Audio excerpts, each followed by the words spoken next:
Hi, and welcome to the Animaniacs DVD special features. I'm your host, Maurice LaMarche, and we're going to step into the Wayback Machine at Warner Brothers Animation with the original Animaniacs actors Rob Paulsen, Tress MacNeille, and Jess Harnell. Hey, hi, guys. How you doing? Hey, hi, Mo. Hey, Mo. That was a little thing we always did. Bob Hope. Everybody did Bob Hope. Now, guys, I really do want to step into the Wayback Machine. And we're auditioning for this show, Animaniacs. You guys are. What's the first thing that comes to your mind as you're walking in to audition for this show, Animaniacs? What was the audition day like for you? You start, big brother. I got to tell you, Maurice, having worked with these fine folks on Tiny Toons for a few years before this, Tressa and I, we had not had the pleasure yet of knowing Mr. Harnell, but Tressa and I had known each other since about 1937 because Tressa had just turned 60. And, those were the days. Yeah, so we talked about this, and we knew this was going to be a big deal because Mr. Spielberg was involved, and of course that's always Steven Spielberg, not the one you know, the guy that owns a chocolate shop in Van Nuys, Maury Spielberg. But anyway, we knew that Mr. Spielberg was involved, and that frankly they were going to spend a lot of money, and it was going to be a big musical show, and so we were quite aware that this was going to be quite a big deal. You and Tress were veterans of Warner Brothers Animation, but this was the first time really any of us had encountered this rock star. Well, you know, man, no, it's known as Jess Harnell. Mo, it was so strange, and it's like listening to Rob tell that story. I mean, you know, my whole life has been a case of ignorance being bliss, so it's great that I'm ignorant because I had no experience in voiceover at all, really. I mean, I'd kind of done some stuff for Disney, which I sort of fell into, and I didn't get called in directly by Warner Brothers because nobody knew me over there. But they had all these characters laid out on the floor. They said you can read 5. Picked 5, did some sort of crazy, you know, wacky voice for Wacko that I guess was good enough to get me a callback. And the fun thing about Wacko coming about was it started off as this really kind of crazy cartoon voice, and then Miss Romano said to me, why don't you try one like Elvis? I know you do impressions. So I tried it like Elvis, and then she said, what about like a Beatle voice? So originally, at that audition, I just threw out like, you know, I was doing straight ahead, sort of like a John Lennon sort of thing, really, right? You know, I'm talking like this, and it was great, and that's how I did the audition. But then they showed me this picture of him, and I saw that he was like a little guy, so I just made his voice smaller, you know. Now then, Wacko, let you and I talk, Okay, good. What's on your mind? Oh, I got it, my hair. Tress, your background is Groundlings and sketch comedy. How did you get into this whole voiceover thing? Well, I was born doing voiceover. No, What was your first cartoon? it was Smurfs, Oh, yeah. and I played a baby giant. I thought, oh, This is what we do, folks. I can't get the easy part. That makes me feel all kind of warm and squishy. Either that or I need to wear diapers. And I have to tell you that having worked with a lot of people in this business for a long time, it is astonishing how rare it is to come across a talent like Ms. MacNeille, because she's pretty uniquely gifted. Started off, you know, we were just doing this cartoon show, and then one day they came in and they said, hey, we got a song. We'd like to do a song, you know? And you guys all sing, Stand right? back. Well, no, it wasn't even that. It was like they were so, I don't know how, they didn't ask me at the auditions if I sang. I guess they knew that you guys did because they had history with you. But music ended up being such a big part of this show.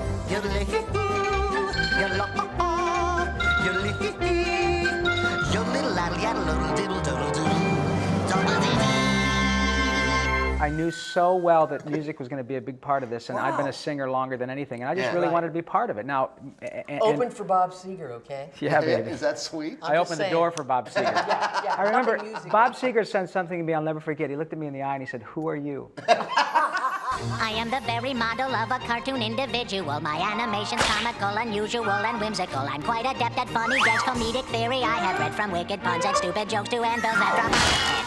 Of course, Robbie won an Emmy Award, was one thing that, and I always brag for my brother because I'm so proud. We were very, very proud of Rob's winning the Emmy. Wait till I get to the creamy filling.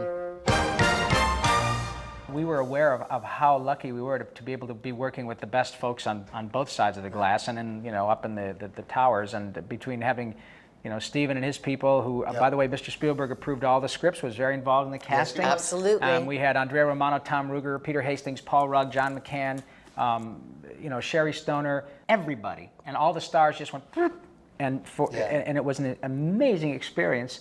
And of course, we had the lovely and talented Maurice LaMarche, who is Without whom right there. Quite incredibly gifted Oh, for a God. Canadian, you know. Yes, Maurice, my friend. Maurice and I have My friend gone the on brain. to do many, many shows together as well, and I hope that we appreciated it. Oh, boy. You know, Yeah.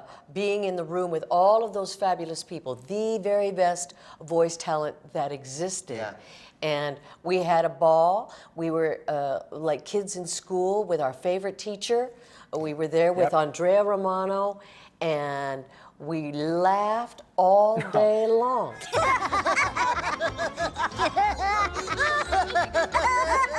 And Maurice has this exaggerated laugh. Wow. And every once in a while, you know, when it was most inappropriate, he would laugh too hugely. And it just makes me laugh. I have no idea of which you speak. It's the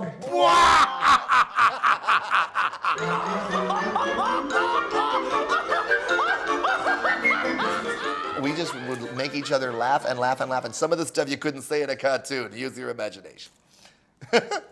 though not much. Not much. No, we don't work blue. No. No. Hey, another. It's kind of a teal. I'm We gonna work give teal. you another Animaniacs secret though. This is revealed for the first time publicly. Everybody always wanted to talk to me on those signing things about the burping. Everybody was always like, you know, when you burp, you have to drink a lot of soda. And I go, well, you know what's really funny? I have a stunt burper. Because I did, because you know, you And would, who is it? my stunt burper is the best in the business, and it's that gentleman right there. That's right. And I don't want to, Mo, I don't want to put you on the spot, and you're so well dressed and handsome Not today. at all. But if you wouldn't mind, Mo, would you give us just a little example of the magic you used to do on my behalf? Go to 0. It takes a second to warm up. Center, Mo. Isn't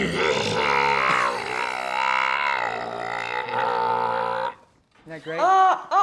That's one That of is those. a thing of beauty. And the caption is what? And give up show business?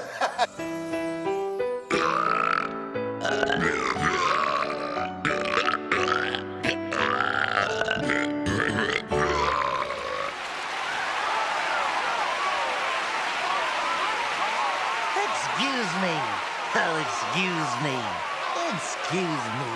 You guys talked a little bit earlier about how special the music was to the show. Do any of you have a favorite song that your characters or yourselves still sing or enjoy? Yeah, I do. I have one that absolutely, Bo. people seem to like. Actually, I wanted to sing Layla, but since that's not really appropriate, that's one of my favorite songs. Eric but Clapton, hugely probably, litigious. yeah, he can get that way. Probably what people want to hear is the one that sort of goes: United States, Canada, Mexico, Panama, Haiti, Jamaica, Peru, Republic Dominican, Cuba, Caribbean, Greenland, El Salvador, too, Puerto Rico, Colombia, Venezuela, Honduras, Guyana, and still Guatemala, Bolivia, then Argentina, and Ecuador, Chile, Brazil, Costa Rica, Belize, Nicaragua, Bermuda, Bahamas, Tobago, San Juan, Paraguay, Uruguay, Suriname, and French Guiana, Barbados, and Guam. The show's somewhat geographically obsessed. Wacko, you had a geography song too, right? As a matter of fact, I did, Mo, my friend, and it went something along these lines. Baton Rouge, Louisiana, Indianapolis, Indiana, and Columbus is the capital of Ohio. There's Montgomery, Alabama, south of Helena, Montana. Then there's Denver, Colorado, and Boise, Idaho. Texas has Austin, then we go north to Massachusetts, Boston, and Albany, New York, Tallahassee, Florida, and Washington, D.C., Santa Fe, New Mexico, and Nashville, Tennessee. Elvis used to hang out there a lot, you know. Dot didn't have a geography song, but you were just No, cute. yes, you were just it cute. all was, about how it was cute you autogeographical. my most famous, the most famous of my many songs in the repertoire. Pardon me about the shower. Was "I'm Cute," and And it went something like. I'm cute. Yes, it's true. Sing the rest. She really can't help it, but what can you do when you're cute? It just shows. Oh, shoot. Isn't she Cute, cute? Oh, baby, she's cute. cute. How about that, man? That's another one of those Randy Rogel songs. There's another one. It's wonderful. And the fact is that it It was. swung. Life imitates art. Oh, I'm not really attractive. I'm just drawn that way and recorded that way. The Warner sister. You'd like her if you kissed her. We've served the 7 seas. Now it's time to catch some Z's. Hey! Guys, this has been so much fun to For get us you too, guys man. together Thank you, Mo. again Thank and you, to be with Mo. you again. Thank you. The crankiest of creatures in the whole wide world.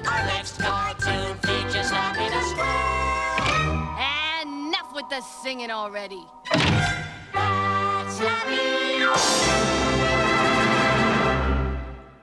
Well, I'm here with Sherry Stoner, who is not only producer, but also writer and star of Animaniacs, specifically the character of Slappy Squirrel. Sherry, Slappy was essentially your creation, am I right? Yeah. I think the thing that set this show apart, if we can all toot our own horns, is that the characters were so strong. And I know Slappy was a very clearly defined character. The three Warner Brothers, or the Warner Brothers and their sister Dot, very strong characters. So do you feel your background helped you towards that? Writing a short cartoon is not that different from writing a sketch. I mean, it has to have, you know, a good setup and then a very funny play out and then a very funny ending. Okay, I'm ready for my ending. You want it? Ooh, yeah. You really want it? Yeah, give Freund Leven. And action!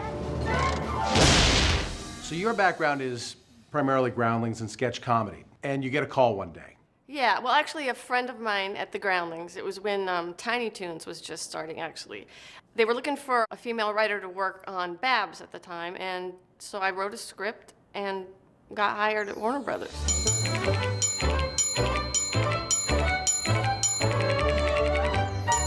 So you're writing the show, you're writing Slappy Squirrel. How do you get them to use you as Slappy?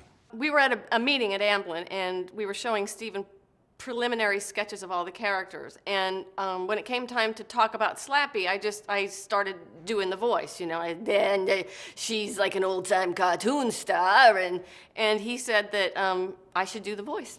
And so that's how it happened. I owe it all to him. I'm going into a coma. Uh-oh, too late. I'm in a coma. And she's kind of that Lucille Ball generation Yeah, kind of character. I just thought at the time that it would be fun to have a cartoon character who is actually, you know, old, because cartoon characters don't really age, and I just thought if she had all the dirt on all the old, you know, cartoon characters. Look, you've seen all my old cartoons, right? About 1 trillion times. I wrestled with Walter Wolf, Sid the Squid, and Beanie the Brain-Dead Bison. This Doug guy here's nothing. Yeah, but those were cartoons and this is real life. Don't tell him. He might crack. You talk about having the dirt on all the old characters. My favorite Slappy episode was Bumby's mom. Yeah. Where did that come from? Was there a kid in your life who was upset when the other character from that other animation company, when that character's mother died, that inspired this? Well, I just remember when I was a kid how disturbed I was after seeing that movie, and how, you know, I think everyone was terribly disturbed. And so I just thought it would be funny if Skippy was seeing the same sort of movie and couldn't get over the fact that this character was dead. But in fact, she wasn't. She was in, you know, a trailer park in the desert. You must be careful on the meadow. There's no cover here from the hunters. I will, Mommy. Mommy? Mommy, where are you? Bumby's mother is... Is it me? That Mama Dear was just an actress, Vina Wallin. We were pals. She used to date George Jetson. Look, have I ever lied to you before? I'm gonna take you to meet Bumby's mom. Bumby's mom? She's... It was a great moment when they meet up and Skippy doesn't quite recognize her, so you have Slappy say, do the turnaround, and she morphs. That happens to so many of us voice actors where Jess Harnell has a great story about a kid not believing it's him, even when he does the voice. So when she does that whole morphing thing, it's just hilarious. What's with you? That's not Bumby's mom. She's old. Tactless, yet rude. Hey, could you do a piece of the old Bumby bit for my nephew?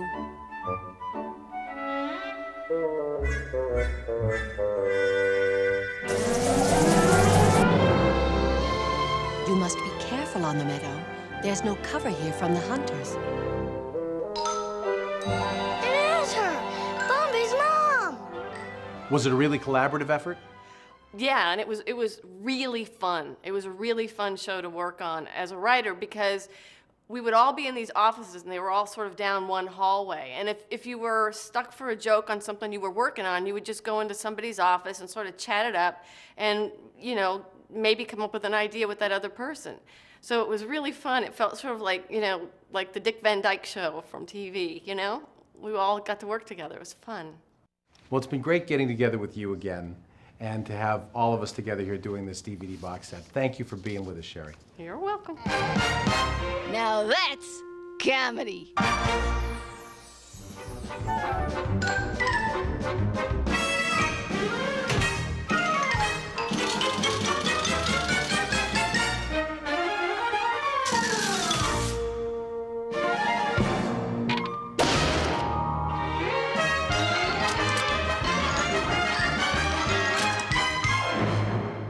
I'm here with Julie and Steve Bernstein, who were composers and orchestrators on Animaniacs. Guys, it's great to see you again. What brought you to Animaniacs as composer? Well, the late, great Richard Stone was the supervising composer for the show, and I had been working with Richard on Tasmania, and then Animaniacs came up, and he took me along.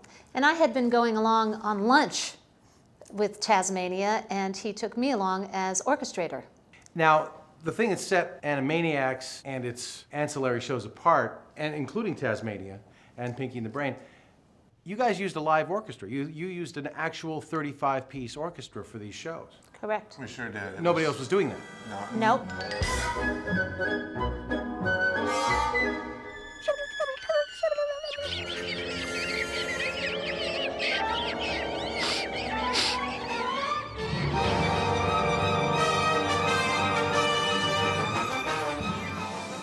It started with Tiny Toon Adventures, I believe, the resurgence of this usage of the orchestra.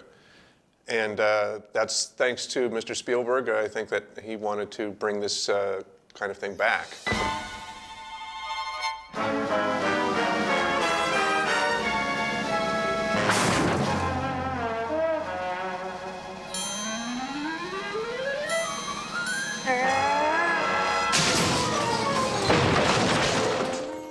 And you actually used to record the music on the very same stage as a very famous Warner Brothers alumni. That's right. Carl Stalling. And the same piano that they used, it was fantastic.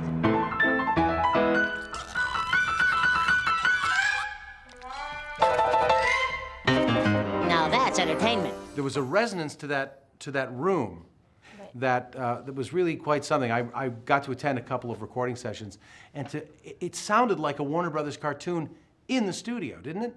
It absolutely did. It had that sound that room had at the time. It was that was before the renovation, and all the wood was still the same, and the piano was still the same, and the acoustics were identical. And you know, plus we were writing in the same style that Carl Stalling wrote in.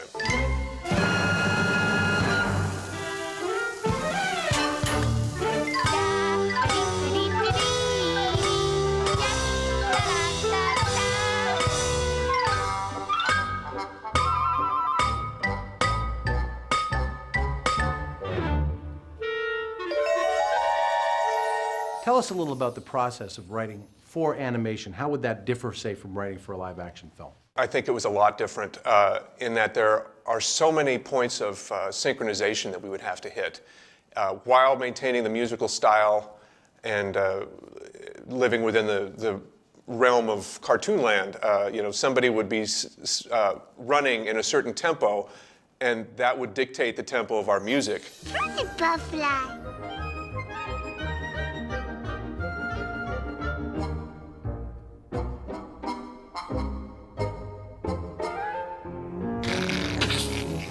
A door would slam, and that would dictate a change in the music, or somebody would fall down, or something would fall on them, and all of that had to be caught in the music and musically done. It would have to fall within a phrase.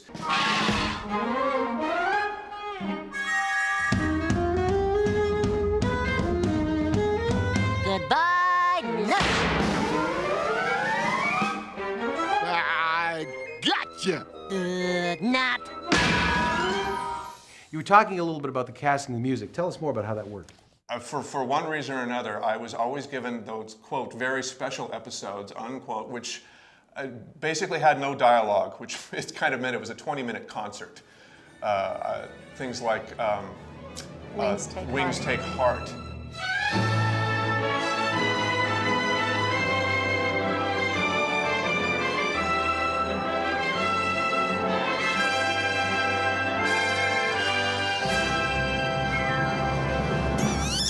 What's it like for a husband and wife team to collaborate on a process like this? It becomes better and better. We have, for the past 6 years, actually sat next to each other and collaborated on writing. Side by side at the keyboard, kind of arm wrestling for the G sharps. Which is very interesting, and it's overall probably been good for the marriage somehow. Steve and Julie Bernstein, thanks so much. It was great having you with us again. And Hey, Mo. Andrea Romano. It's Andrea Romano. It's good my to friend. see you. Just talking to Steve and Julie Bernstein. You just missed them. Frighteningly talented people. They're amazing. I love them You so. know, it's funny doing something like this.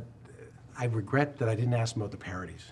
Remember all those great parodies that we used to Boy, do? so very many parodies. Wow. They would take a song that was clearly recognizable and sort of invert it musically so that you could still tell what they were parodying, and it would be just brilliant. West Side Pigeon. West Side Pigeons.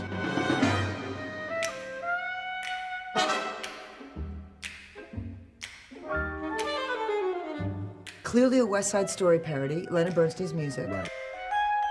As far back as I can remember, I always wanted to fall in love.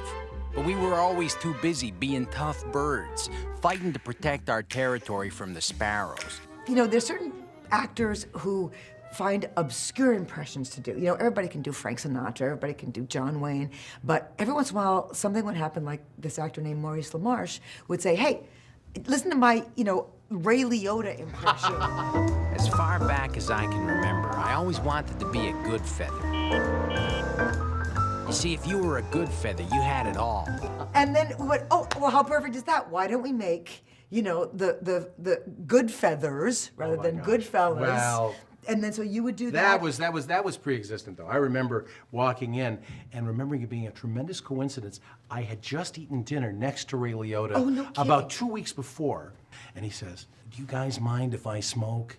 I said, no, go ahead, but please do. Oh, that's so nice. He just lights up, and we start talking about, the fact that it's their first date. So I absorbed him. He didn't know that, but I was using my magic impression powers to really take his personality so that when it came time to audition, I had already kind of... Fantastic. Listen, I'll do anything to be a good feather. If I say they're gonna tell him, then the Burns name. He says you're in. Well, the Good Feathers were so fun too because there you have John Mariano, who does by far the best De Niro. Amazing. I mean, looks like him when he does it. Can't help it. Channels him. He totally does. You're walking with me? Is that what you're doing? Are you walking with me? I don't see anybody else here. And then Chick Venera, who was one of the funniest Joe Pesci type voices. Now He's that way anyway. I know. He sounds like that anyway. Exactly. He just had to It's not doing an up impression. just a bit, That's right. yeah. He wasn't even doing an impression. He was just playing the take it up character. a half step. Fat Jolly slapping all over me over here. Maybe he thinks you're cute, you know what I'm saying? Cute? You think I'm cute? That's it. Cute? I show you cute. You want cute? Here's your cute. You diva like So, casting Animaniacs. You know, casting Animaniacs is one of those awesome responsibilities. Every once in a while, something like this comes up where you just say, this is going to be a gem. It's going to be a big responsibility to make it be as good as what already has been established in just the development materials. And so you're looking at these character designs, and I think that helped the actors too. When Frank Welker was able to see what Runt looked like, in the Rita and Runt segments. We had cast an actress as the voice of Rita, and it was all set, ready to go. Didn't have to audition. She was a singer. We knew her. She was a popular singer at the time. And a week before the session, she dropped out. Week before the first show, she dropped out. Wow. And so we And were she shall kind of- remain nameless, I assume. I was trying to find not only someone who could act and sing, but we wanted someone with some cachet and someone who would be really fun for the show and someone who would also appreciate what Frank Welker has to bring to playing the voice of Ron. And so on a Saturday, I am sitting with Tom Ruger, the producer, in my office, paging through the players directory, trying to find an actress who can sing, who would be a good match with Frank Welker and that Steven Spielberg would know and like. And so I go through and we find maybe 5 or 6 actresses that fit the bill and then run them by Steven. Saturday afternoon, calling on the phone, Steven, what do you think of blah, blah, blah, blah, blah. And number 1 on my list was Bernadette Peters, whom I've always adored. Just a beautiful voice. Out here in the shadows and out here, there's a promised land out here.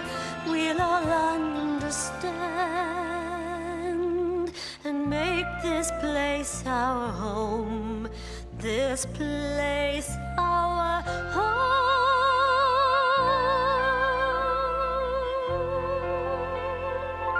You have all these tiny little segments that each have their own personality. You have Rita and Runt, you have Pinky and the Brain. We have Yakko, Wacko, and Dot, very important characters that were meant to sort of tie everything together. They would run through shots of Right. other cartoons. Taxi. Taxi.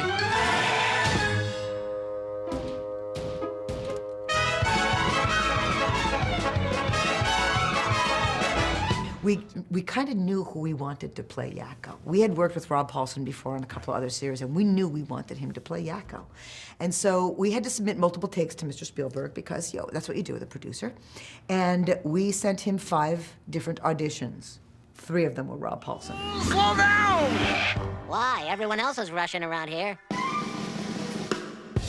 Yeah, I don't write them. I just say them. We had no trouble casting Dot. Tress MacNeille was just hilarious and cute and funny, and yet that edge. Hello, Mr. Lethal Weapon. Did you miss me? Talk a little bit about the Steven Spielberg influence, because we know that it lent a lot of cachet to the show, but he was truly involved. Amazingly, you never know when somebody is going to produce a show like that, how much they will be involved. Steven came up with story ideas. Steven read storyboards. Steven, would come to recording sessions occasionally. He was very hands-on with that series, and he was a pleasure. He didn't really fight us. He just sort of said, go for it. He let us all creatively do what we do the best, and that was terrific. I still don't know what to paint in this blank space, and His Eminence will be here any minute. It's His Eminence! His Eminence! Look, it's His Eminence! His Eminence is coming! Gadzooks, His Eminence! Don't worry, Mike. You go say howdy. We'll finish up. Your Eminence. I'm so glad you could come. I've worked so hard to please you. I hope you like my ceiling. I'm ruined!